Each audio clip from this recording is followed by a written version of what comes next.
men use the image of female perfection to motivate themselves. And that's exactly right. That's precisely what they do. You see that in the Tom Sawyer story. So Tom Sawyer is about 12 years old, and he's still hanging around with his friends like Huck Finn. And this girl moves across the street, Becky, and she comes out, and he's struck by her for the first time in his life. Something's changed.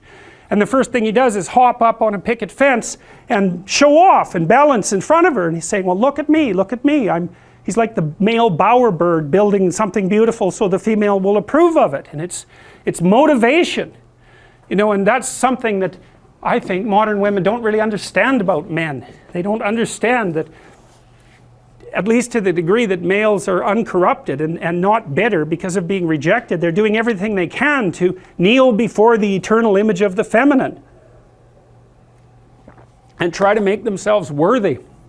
That's the chivalry story, right? That's what you should encourage in your partner.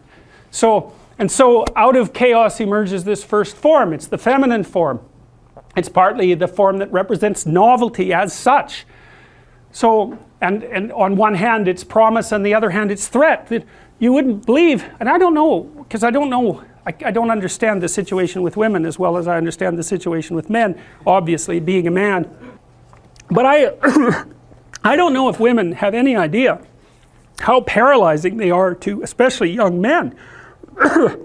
A very large number of my clinical clients, but also young men I've talked to in general, are absolutely terrified of women because they're terrified of being rejected. And the terror exists in precise proportion to the attraction to the woman, which is a horrible paradoxical situation to be in. It's often why men make such fools of themselves in front of women that they're attracted to. It's because, first of all, they don't see the woman that they're attracted to, because what the hell do they know about her? They don't see her as an individual. They see her as the manifestation of a judgmental ideal. And then it's only in establishing the relationship with the actual woman that they can start differentiating between the judgmental ideal and the actual individual woman. And that also requires a sacrifice.